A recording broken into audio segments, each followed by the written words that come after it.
하나님께서 오늘 우리에게 주실 말씀은 요한복음 2장 13절에서 22절 말씀입니다. 요한복음 2장 13절에서 22절 말씀입니다. 한 절씩 교독하도록 하겠습니다. 제가 13절을 읽습니다. 유대인의 유월절이 가까운지라 예수께서 예루살렘으로 올라가셨더니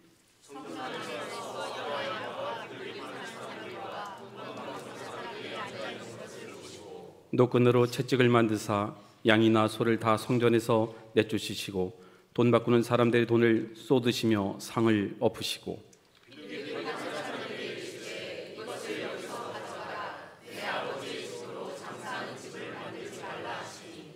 제자들이 성경 말씀에 주의 전을 사모하는 열심히 나를 삼키리라 한 것을 기억하더라.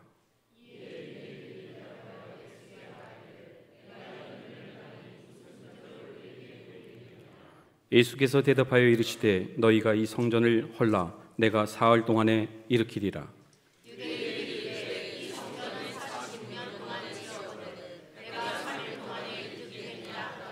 그러나 예수는 성전된 자기 육체를 가리켜 말씀하신 것이라. 합독합니다. 죽은 자 가운데에서 살아나신 후에야 제자들이 이 말씀하신 것을 기억하고 성경과 예수께서 하신 말씀을 믿었더라. 아멘. 예수께서 유월절에 예루살렘으로 올라가셨습니다. 우리는 명절이 되면 각기 고향을 찾지만 이스라엘은 예루살렘으로 향합니다. 명절의 주인은 하나님이시죠. 예루살렘을 찾으신 예수님은 곧장 성전으로 향하셨습니다. 그분은 하나님의 아들이셨지만 관심은 왕궁이나 총독관저가 아니라 성전입니다. 마가복음 11장에는 성전에 들어가 모든 것을 찬찬히 둘러보셨다 했습니다. carefully라는 단어가 사용이 됐습니다. 아주 정성을 기울여서 조심스럽게 구체적으로 살피신 겁니다. 아버지의 집이었기 때문이죠. 일을 대충 할 때 사람들이 하는 말이 처삼촌매에 벌초하듯 한다는 말이 있습니다. 애정 없이 일하는 것을 비꼬는 말인데 예수님은 아버지의 집이니 성전을 꼼꼼히 살펴보셨습니다. 어떤 사람들이 와 있나, 예배는 어떻게 드리나 살펴보신 겁니다. 당시의 성전의 상황은 말이 아니었습니다. 사람들마다 예배 혹은 그 예배를 받으셔야 될 하나님께는 관심이 없고 그저 돈 버는데 정신이 팔려 있었습니다. 탄식이 절로 나올 정도였습니다. 마음이 아프셨지요. 그 아픔이 이내 분노로 표출이 됐습니다. 상을 엎고 짐승들을 다 쫓아냈습니다. 평소 예수님은 온유하고 겸손하신 분이십니다. 심성이 부드럽습니다. 좀처럼 화를 내시는 법이 없습니다. 그러나 아버지의 집이 강도의 소굴이 되는 것은 참지를 못했습니다. 이런 말이 있습니다. 어떤 것에 대하여도 화를 내지 않는 사람은 아무것도 위하는 것이 없는 사람이다. 화낼 줄을 모른다. 사람이 착하구나, 좋은 사람이구나, 그게 아닙니다. 반면에 소극적이고 게으른 사람일 수 있다는 겁니다. 예수님은 선하시지만 동시에 공의를 겸비하고 계셔서 용납할 수 있는 것과 용납 못하는 것, 이게 구분이 되어 있습니다. 그 기준점은 거룩입니다. 하나님의 것과 세상 것을 섞는 법이 없다는 뜻입니다. 예수님이 하늘 보좌를 버리고 이 땅에 오신 목적이 있습니다. 가장 쉬운 말로 죄인의 구원입니다. 이것이 오늘 본문에는 성전 회복으로 표현이 되어 있는 겁니다. 다시 말하면 죄인들이 하나님 떠나 있으니까 예배 안 드리죠. 예배가 무너지죠. 예배라는 거 없습니다. 하나님을 바라보는 거 없습니다. 죄인이 회개하고 참 주인인 하나님을 만나면 예배 드리기 시작합니다. 이게 성전 회복이라는 겁니다. 예배 드릴 수 있는 사람들의 회복, 각성, 이게 바로 성전의 회복입니다. 예수님의 오신 목적은 그겁니다. 19절을 보시면 이 성전을 헐라 내가 사흘 동안에 일으키리라, 이 말이 바로 예수 이 땅에 오신 목적을 잘 설명하는 겁니다. 17절 상반절에 보시면 주의 전을 사모하는 열심이라는 말이 나옵니다. 그래서 오늘 설교의 주제는 한 가지입니다. 성전에 대한 관심, 이겁니다. 예수님의 12살 시절로 가볼까요? 12살 되던 해 부모와 함께 예수님이 예루살렘을 방문했습니다. 이스라엘은 12살이 되면 성인식을 합니다. 성인이 됐다, 나이만 12살, 나이만 찼다고 해서 성인이 아니고 이 12살의 나이가 모세 율법을 다 암기하는 나이입니다. 그러니 성경 암송이 어른이 되는 자격입니다. 의미심장하지요.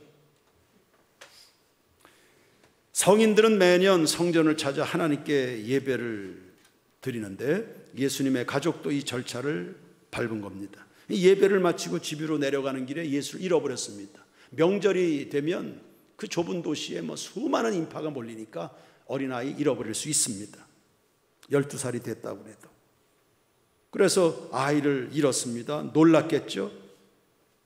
찾았을 겁니다. 두리번거리며 찾았고 사람들 붙들고 물어봤을 겁니다. 이런 아이 못 봤냐? 키는 얼마고 옷은 뭘 입었는데 이런 아이 못 봤냐? 물어 찾고 찾았습니다.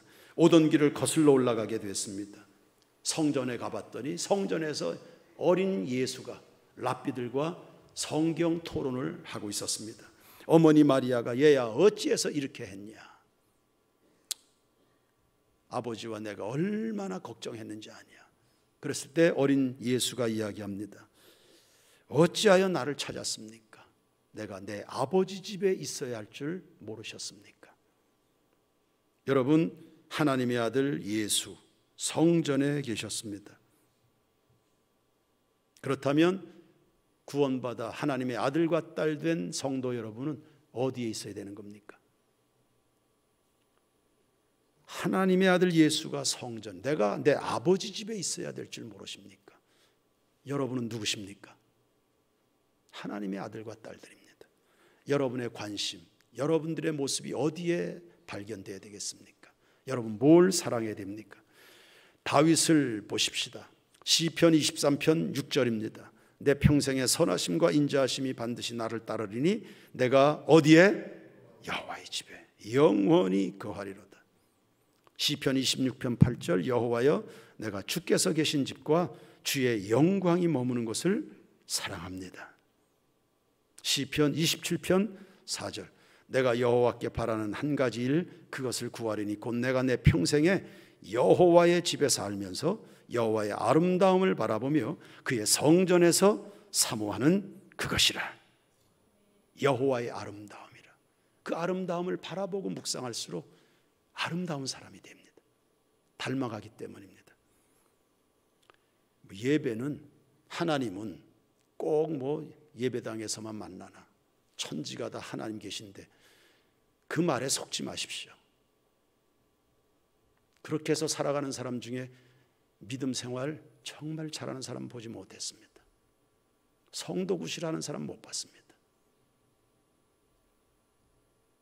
구약에는 하나님은 천지에 안 계셨습니까? 그럼에도 불구하고 구별된 장소에서 예배를 드리도록 만들었습니다. 하나님이 뜻이 있는 겁니다. 시편 122편 1절 사람이 내게 말하기를 여호와의 집에 올라가자 할 때 내가 기뻐하였도다.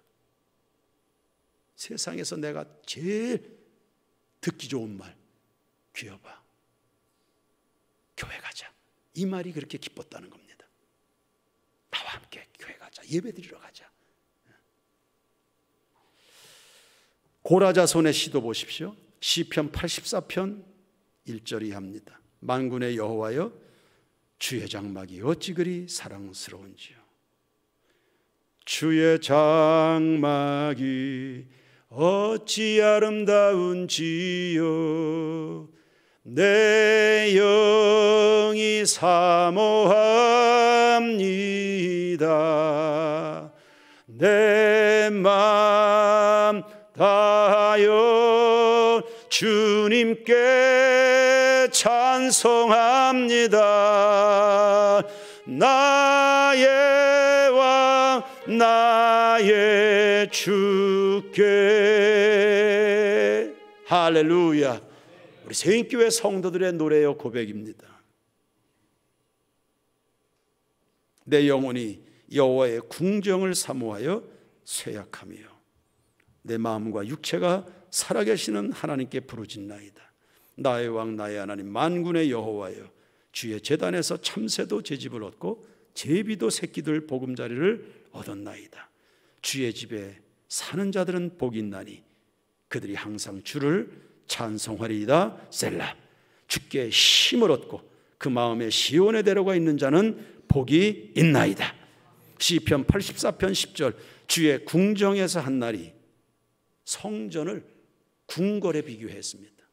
구약의 성전은 최고로 건축을 했습니다. 그것도 하나님을 모시기에는 모자란다고 생각했기 때문입니다. 그러니 성전을 왜 그렇게 화려하게 짓나, 이런 말에도 속지 마십시오. 할 수만 있다면 최고로 해드리고 싶은 겁니다. 하나님 살아계심을 믿기 때문에.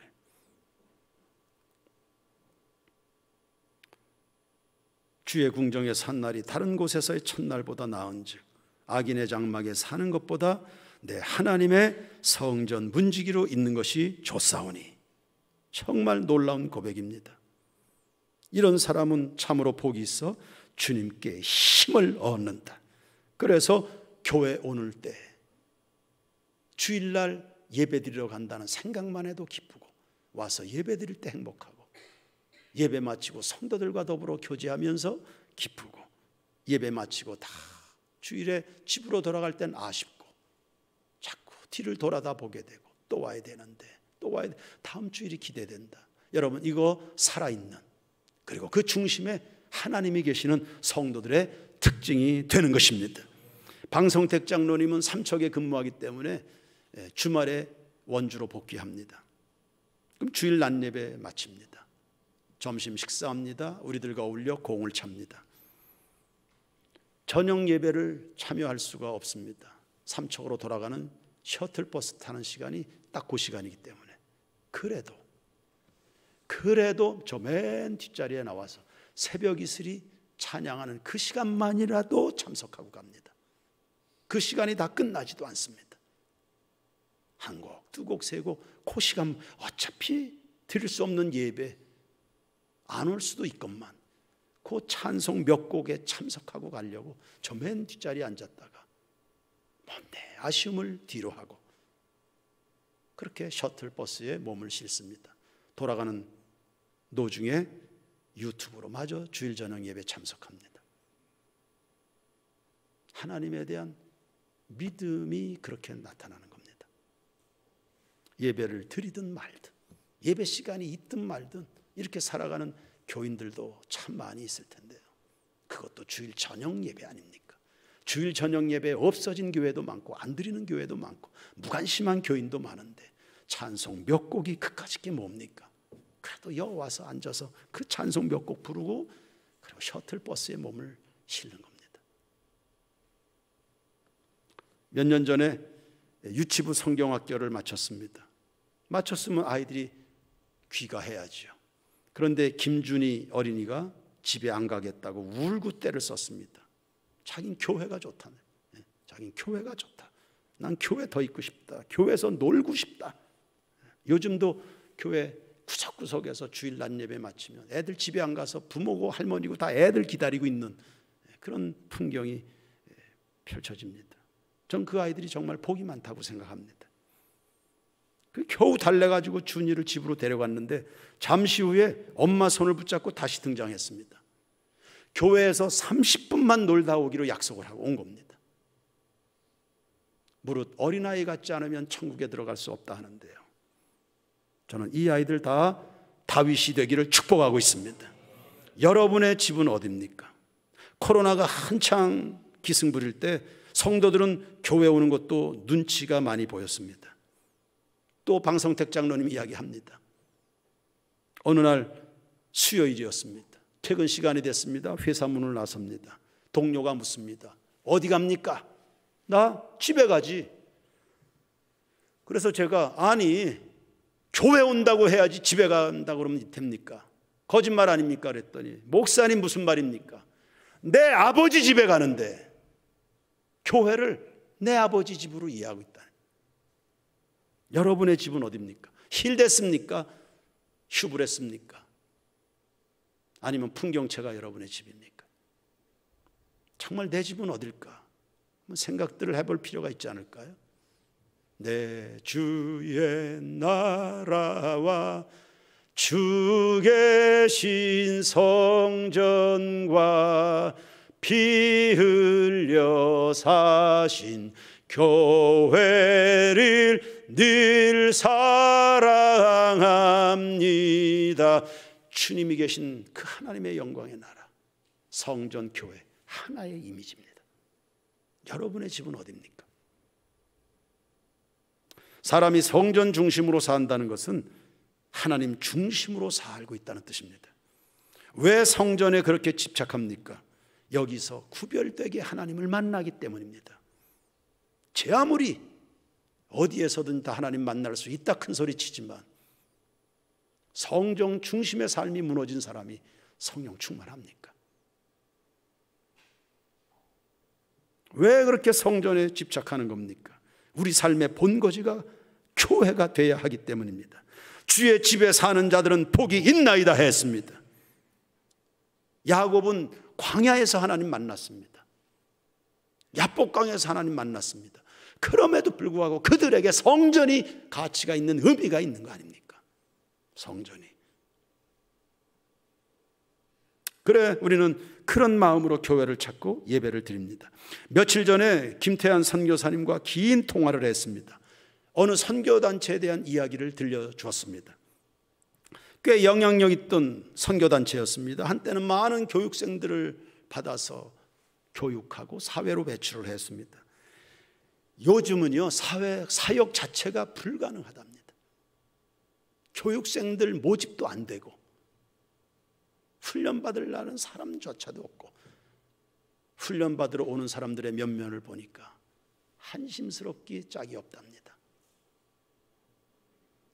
뭔 말인가 하면 굳이 이렇게 뭐라고 어떻게 표현해야 될지 모르겠는데, 그냥 나사 빠진 사람들, 소위 말하면 정상적이지 않은, 어딘가 손이 많이 가야 되고 막 진 빠지도록 하는 이런 사람들, 사회 부적응자라고 말을 해야 될까?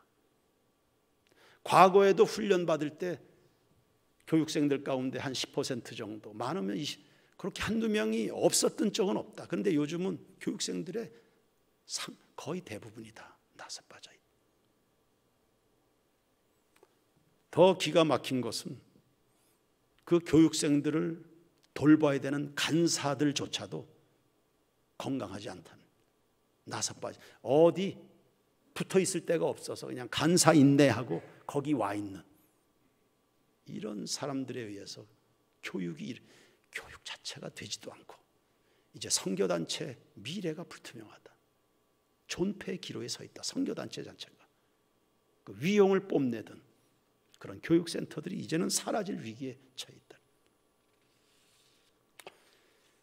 하나님이 그래서 그렇게 말씀하신 겁니다. 모이기를 패하는 자들의 어떤 그런 습관을 하지 말고 성전을 사모해라. 그런데도 불구하고 말 안 듣고 하나님보다 취미가 좋다, 예배보다 여가 생활이 좋다, 진리보다 돈이 좋다, 먹을 것 좋다, 다 하나님 떠나고 예배당 떠나고 그렇게 지나온 수십 년의 그 삶의 결과가 비참한 결과로 나타나게 된 겁니다. 사람들이 건강하지 않다. 야곱처럼 살아야 되지만 에서처럼 살아왔다는 뜻입니다. 시편 37편 4절에 또 여호와를 기뻐하라, 저가 네 마음의 소원을 이루어 주시리로다. 여러분의 소원을 이루시고 인생을 창대케 해주시는 분은 하나님이십니다. 하나님을 기뻐하시기를 바랍니다. 여호와를 기뻐하라, 이것이 너희의 힘이 된다 했습니다.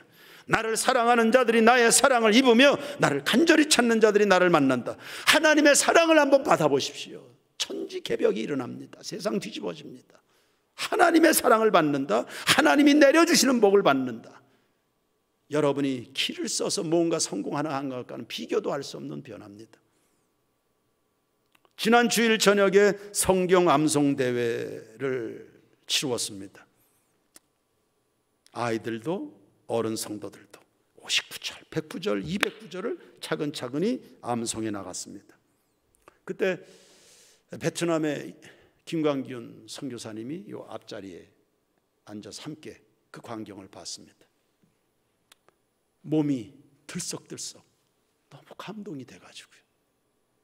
59절 암송할 때 일어나서 막 박수 치고 싶은데 앞자리에서 자기 혼자 일어날 수 있는, 선교사님이 이렇게 표현하더군요.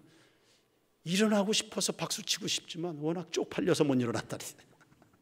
다 뒤통수가 자기 남들도 일어나면 보는데 혼자 너무 이게 감동이 돼가지고 59절 때 109절 그때 또 일어나고 싶은데 박수를 못 치고, 근데 209절이 끝났을 때는 주체를 못해서 일어나서 혼자 일어나서 막 박수를 쳤습니다. 그 선교사님의 이야기입니다만 요즘에 어디 가서 저런 아이들을 보겠나? 그런 아이들이 왜 없겠습니까? 천지사방에 많이 있겠죠, 숨겨진 아이들이. 근데 요즘에 어디 가서 저런 아이들을 보겠나?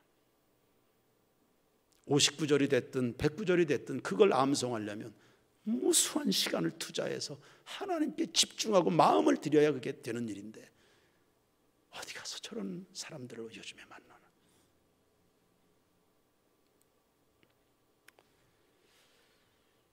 하나님은 여러분이 하나님 사랑하는 거 다 알고 계십니다. 여러분이 성전을 사랑하는 것도 알고 계십니다. 이사야 66장 10절 이하의 말씀입니다. 예루살렘을 사랑하는 자들이요, 예루살렘을 사랑하는 자들이요. 예루살렘 도시입니다. 여러분, 예루살렘이 무슨 그렇게 가치가 있습니까? 사람 사는 것 다 똑같지. 원주나 대구나 서울이나 부산 다 똑같지. 그러나 예루살렘을 사랑합니다. 왜요? 거기에 뭐가 있어요? 성전이 있기 때문입니다. 거기에 죄사함이, 거기에 하나님의 영광이, 거기에 하나님의 말씀이 있기 때문에 예루살렘이 존귀한 도시가 된 겁니다. 하나님이 말씀으로 통치하는 세상 나라의 예표적인 도시입니다. 거기에 평화가 넘치게 된 예루살렘을 사랑하는 자들이요, 다 그 성읍과 함께 기뻐하라. 다 그 성읍과 함께 즐거워하라. 그 성을 위하여 슬퍼하는 자들이요, 그 성의 기쁨으로 말미암아 그 성과 함께 기뻐하라.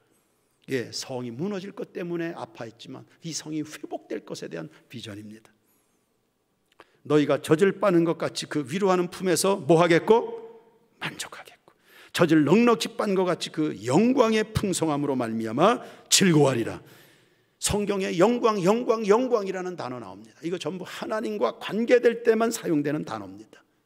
하나님의 영광으로 성전을 사모하는 사람들의 인생이 그렇게 찬란하게 될 것이다.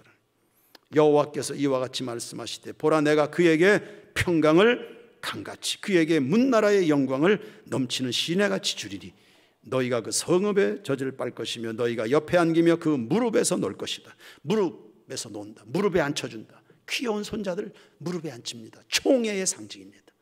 하나님의 총애 받는 사람이 된다. 어머니가 자식을 위로함 같이 내가 너희를 위로할 것인즉 너희가 예루살렘에서 위로를 받으리니. 여러분, 성전의 영광, 하나님의 영광, 우리 세인교회 성도들의 만족이고 축복이고 평강이 되기를 주의 이름으로 축원합니다.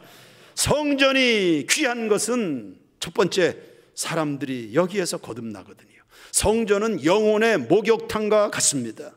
몸의 때를 어디 가서 씻습니까? 씻을 곳 많지요. 온천에 가서 푹 몸을 담그면 피로도 풀립니다. 그러면 영혼의 때는 어디 가서 밉니까? 영혼의 피로는 어디 가서 푸는 겁니까? 오직 성전입니다. 세상에서 가장 큰 문제는 죄입니다. 의학자들의 진단에 의하면 알려진 병만 3만 5천 개입니다. 그 중에서 원인을 알고 치료할 수 있는 병의 종류는 5천 개, 나머지 3만 개는 원인도 모르고 치료도 불가능하다. 그리고 치료할 수 없는 병들의 75%는 정신적인 문제인데 정신병의 뿌리는 죄악에 있다 했습니다. 그러니까 죄가 사람을 병들게 하는, 그 죄의 뿌리는 뭡니까? 탐심입니다. 죄가 사람을 병들게 하고 사회를 썩게 만듭니다. 그러므로 죄를 씻어내야 사람은 숨도 쉴 수 있습니다. 어떻게 이 죄를 씻습니까? 사회에서는 죄가 드러나면 그냥 다 비난의 화살에다가 그리고 벌 줄 생각만 합니다. 저거 어떻게 집어넣을까? 어떻게 낙마시킬까? 세상은 늘 그런 데 혈안이 되어 있습니다. 그러니까 세상은 죄인을 감당 못합니다. 오직 죄인의 피난처는 하나님이십니다. 그 죄인이 와서 죄 씻을 수 있는 그곳은 제단에 뿔을 잡고 회개하고 용서받는 길 외에는 죄인이 살 길은 없는 것입니다. 성전은 죄인과 하나님이 만나는 곳입니다. 구약의 성전에서는 죄인이 짐승에게 자신의 죄를 전가합니다. 안수합니다. 그리고 짐승을 잡아서 그 피를 제단에 뿌릴 때, 그리고 회개할 때 죄 용서받습니다. 2000년 전에 예수님이 이 땅에 오셨습니다. 죄가 없으신 그분이 죄인된 우리를 대신하여 십자가에서 친히 속죄 제물이 되심으로 말미암아 그 공로를 믿고 회개하는 사람들 다 죄에서 벗어나게 됩니다. 할렐루야. 죄가 해결이 되니까 그 죄인에게 쏟아지는 저주나 심판이 다 물러가게 되니까 그 영혼엔 햇빛이 비치게 되는 겁니다. 예수 그리스도가 바로 성전입니다. 그래서 19절 말씀에 이 성전을 헐라 내가 살만한 일으키리라. 내 온몸으로 부패한 성전, 변질된 예배 정신들 내가 다 변화시켜서 새롭게 할 거다. 그래서 온 인류로 하여금 하나님만 예배하도록 만들겠다. 주님의 선포셨습니다. 이 성전에서 샘솟듯 솟아나는 보혈의 은총으로 모든 죄가 씻음을 받게 됩니다. 이사야 1장 18절입니다. 여호와께서 말씀하시되 오라 우리가 서로 변론하자. 너희 죄가 주홍 같을지라도 눈과 같이 희어질 것이요 진홍같이 붉을지라도 양털같이 희게 되리라. 아멘. 하나님 앞에 나올 때마다 늘 죄 문제를 들고 나오셔야 됩니다. 주님, 오늘도 주의 말씀이 선포될 때 그 말씀이 보혈의 능력이 돼서 내 은폐된 뼛속까지 숨겨져 있는 죄를 다 녹여주시옵소서. 주님의 사람으로 거룩하게 해 주시옵소서. 그래야 축복이 열리게 됩니다. 두 번째, 성전을 사모하는 사람의 인생은 견고합니다. 무너지지 않습니다. 앞서도 이야기했지만 인간을 무너뜨리는 요소는 단 한 가지밖에 없습니다. 그게 죄입니다. 그런데 죄 용서받았으니 이제는 무너질 염려가 없습니다. 죄는 모래성과 같습니다. 파도가 올 때마다 사라집니다. 또 쌓아올리고 또 쌓아올리고 그러나 사라집니다. 죄 가운데 사는 인생은 허무합니다. 다윗은 전쟁에서 한 번도 패한 적이 없습니다. 그는 승승장구하는 사람입니다. 그를 무너뜨릴 수 있는 용사는 없습니다. 그런데 내면에서 일어나는 욕심에 무너진 겁니다. 사람, 여러분의 인생과 가정을 무너뜨리는 것은 죄밖에 없습니다. 하나님의 손에 붙들린 여러분을 누가 무너뜨릴 수 있습니까? 여러분, 그러므로 죄악에서 떠나시길 바라고 늘 주님 앞에 거룩함에 대해서 용기를 내시기를 바랍니다. 서론에도 이야기했지만 예수님은 화내지 않습니다. 심성이 워낙 부드러우십니다. 그런데 거룩하지 않을 때 화내시잖아요. 주님이요, 내 인생을 복주셔서 바울이 이야기합니다. 내 인생에서 오직 그리스도만 존귀케 되기를 원합니다. 그 거룩에 대한 갈망입니다. 죄 대신에 진리 위에 여러분의 인생이 세워지길 바랍니다. 디모데전서 3장 15절에 이 집은 살아계신 하나님의 교회요 진리의 기둥과 터라 했습니다. 건물이 무너지면 다 기초 문제입니다. 답이 없습니다. 기초가 부실하면. 인생도 기초가 튼튼해야 되는데 뭐가 기초냐? 하나님의 말씀이 우리의 인생의 반석이 되는 줄로 믿습니다. 반석 위에 지은 집은 비바람이 불고 창수가 일어도 무너지지 않는다 했습니다. 천지는 없어져도 하나님의 말씀은 1.1획도 변함이 없습니다. 내가 이 반석 위에 내 집을 세우리니, 내 교회를 세우리니, 우리 성들의 삶을 세우리니 음부의 권세가 이기지 못한다 했습니다. 그러므로 진리의 전당, 교회 중심으로 신앙생활을 살아가시기를 축복합니다. 교회 와서 늘 말씀을 공급받으니 또 희망이죠. 말씀 받으니 또 통에 자복하게 되죠. 말씀을 받으니 길이 보이죠. 답이 보이죠. 빛이 비치지 않습니까? 하나님의 말씀 우리를 구원으로 이끕니다. 하나님의 말씀은 교훈과 책망과 바르게 함과 의로 교육하는 데 유익한 교재라고 했습니다. 사람을 온전하게 만든다 했습니다. 사람을 온전하게, 사람이 온전해지니 가정이 온전하고, 가정이 안정되지 사람들이 안정되어 온전해지니까요. 정신 나가 있는데 그 가정이 온전할 수 있습니까? 하나님의 말씀이 우리를 온전하게 만듭니다.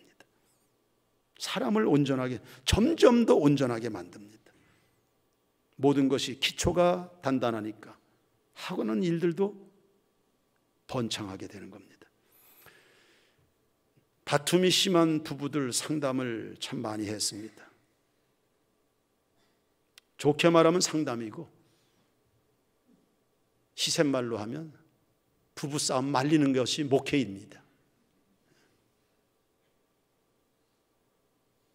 아니, 나이가 그 정도 됐는데 아직도 그런 이까지 문제 가지고 싸우는가? 이게 싸울 문제인가 싶은데도 그런 거 가지고들 싸웁니다. 왜? 모르니까. 그럼 상담이 뭡니까? 목사가 하는 상담이 그냥 성경을 풀어주는 겁니다. 예수가 모든 문제의 답입니까? 성경에 답이 있습니다. 부부가 싸웁니다. 남편의 자리는 여기다, 아내의 자리는 여기다. 질서 회복입니다. 질서가 엉클어져 있으니까 다툼이 생기지 않습니까? 하나님이 누구시고 피조물인 내가 누군지 모르면 싸우는 겁니다. 갈등이 일어납니다. 남편의 자리는 여기, 아내의 자리 여기다. 상황 끝. 몰라서 싸우는 겁니다. 어느 청년이 엄마와의 갈등이 있었습니다. 자기는 엄마를 도저히 이해 못하겠다. 그러냐? 성경을 폈습니다. 엄마는 누구고 너는 누구냐? 아들이 된 너는 누구냐? 성경으로 질서를 잡아줍니다. 모자간에 관계 발전이 있었다라고 나중에 보고를 받게 됐습니다. 시편 118편 26절입니다. 여호와의 이름으로 오는 자가 복이 있으며 우리가 여호와의 집에서 너희를 축복하였도다. 시편 122편 6절입니다. 예루살렘을 위하여 평안을 구하라. 예루살렘을 사랑하는 자는 어떻게 해요? 형통하리로다. 예, 비록 예수를 믿어도 고난은 있습니다. 그러나 하나님은 그냥 두시진 않습니다. 의인은 고난이 많지만 하나님께서 고난에서 건져주십니다. 건지실 뿐만 아니라 형통케 주신다는 겁니다. 그 하나님을 만나고 알고 배우고 더 깊이 깨달아가고 그 주님의 그 심장 깊숙한 곳까지 나아가는, 어디서 그런 훈련을 받습니까? 교회입니다.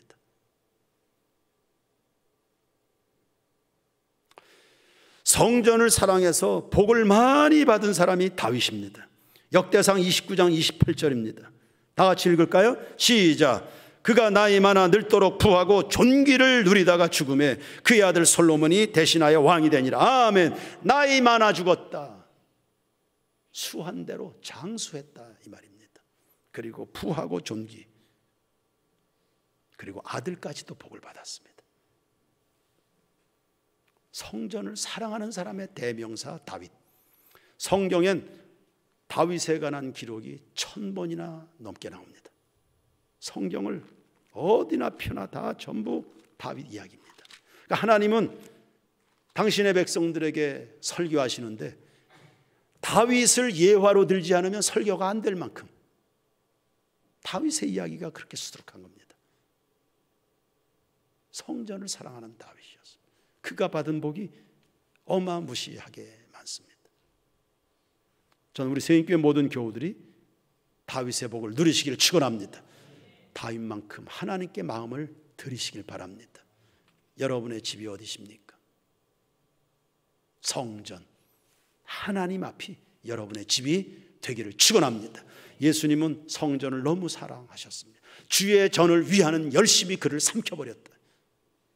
성전을 성전 되도록 만드는 일에 그가 애를 쓰다가 그것 때문에 십자가에 못 박혀 처형당하신 것을 말합니다. 성전을 무너뜨리려고 하는 배후의 마귀의 세력이 그를 가만두지 않은 겁니다. 우리에게서 성전을 뺏어가고 예배를 뺏어가고 하나님을 뺏어가는 이러한 악한 시대에 우리가 살아가는데, 여러분 성전을 지키시길 바랍니다. 십자가에 못 박혀 죽을 값이라도. 왜요? 그만한 가치가 있으니까. 그만한 충분한 가치가 있으니까. 성전을 사모하는 열성으로 다시금 이 가을에 일어나는 우리 모든 교우들 되기를 주의 이름으로 축원합니다.